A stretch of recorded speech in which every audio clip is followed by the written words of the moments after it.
Entonces, vamos a empezar un poco con algunas definiciones o con algunos escritos que yo me he cruzado, e incluso también con experiencias mías propias, ¿no? No os voy a decir si lo que os cuento es mío o no es mío, la gran mayoría seguramente sí, pero claro, ante el fenómeno de la sincronicidad nos encontramos, pues, ¿qué os podía decir? Como podía decir Mircea Eliade, ¿no? Un gran autor que yo me gusta mucho y que leo mucho, un autor rumano. Él en el libro Lo profano y lo sagrado, que luego mencionaremos algo al final, que os diré algunos libros por si queréis investigar un poco, él hablaba de Rudolf Otto, ¿no? Que era un gran viajero de...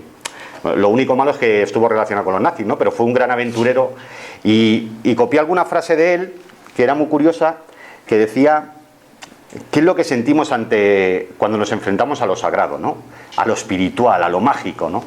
Y ellos hablaban del mysterium tremendum, ¿no? De que el hombre, cuando ve lo sagrado, ya sea en la forma que sea, o lo espiritual, cuando se pueden encontrar con Dios o con un fenómeno que él considera que rompe los moldes de su psique, porque no tiene explicación,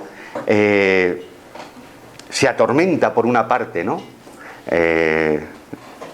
Mircea Eliade decía que cuando lo sagrado se manifiesta, el hombre se rompe, ¿no? Porque está en presencia de lo luminoso, ¿no? De lo sagrado, ¿no? Entonces, antes un poco de contaros algún caso, os quiero decir que por eso para mí está tan relacionado, ¿no? Con la espiritualidad.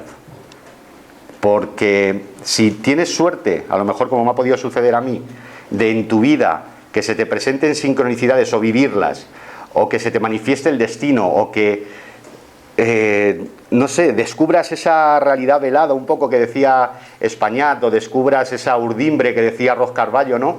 Si lo descubres, realmente algo se rompe dentro de ti. Y entonces solo puedes hacer dos cosas. Te puedes dejar, esto es como todo, ¿no? Esto es como la senda del héroe, ¿no? Que decía, joder, ahora no me acuerdo el autor, es un libro famoso, que uno puede seguir esa senda del héroe o directamente puede coger y puede apartarse. Puede decir, pues yo de esto yo no quiero saber nada. Esto vale, se me ha manifestado, veo que es algo que me hace hacerme muchas preguntas, pero igual me hace hacerme demasiadas preguntas. Demasiadas preguntas. Vamos a ir avanzando un poco. Mirad, esto en mi poder, ¿no? De muchos libros de cuando yo empecé a entrar también a esta casa, y antes entraron muchos libros en mi mano, y hay uno que es El retorno de los brujos, y ahí había una frase muy mágica para mí, ¿no? Que resumía mucho todo lo que es la sincronicidad, ¿no? Un poco, ¿no? Y decía así, ¿no? Las evoluciones tan rápidas e incoherentes de las abejas dibujan en el espacio figuras matemáticas precisas que constituyen un lenguaje.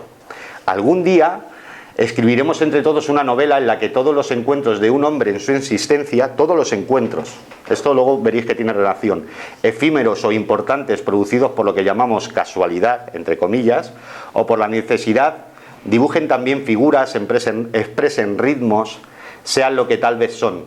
Un discurso sabiamente elaborado, dirigido a un alma para su cumplimiento, y del que el alma solo capta a lo largo de toda una vida unas cuantas palabras sin hilación.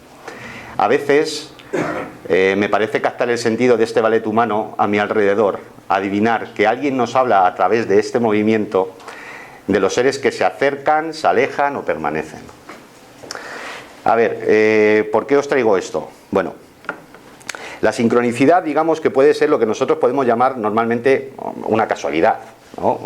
Dos cosas, Jung decía, y lo decía además muy bien, que la sincronicidad, dos cosas pasan, no parecen tener conexión, pero luego a través de o nuestro pensamiento o de otra cosa que se revela, lo unimos, ¿no? Es como si fuera la típica frase del hilo rojo del destino, ¿no? Que es inseparable y que va unido y tal.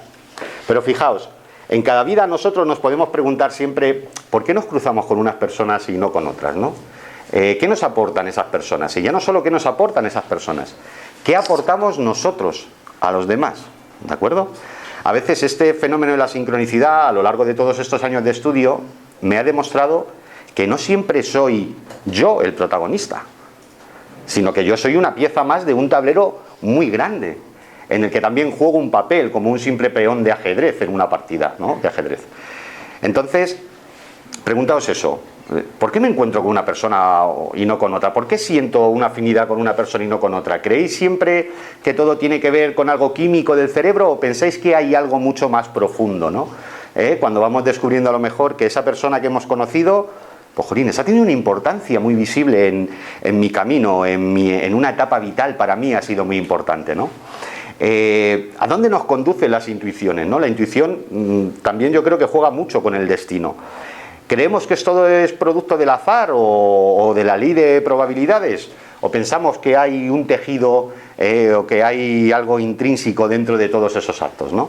Pues esas son preguntas que vosotros un poco también os tenéis que hacer analizando vuestra propia vida, ¿no?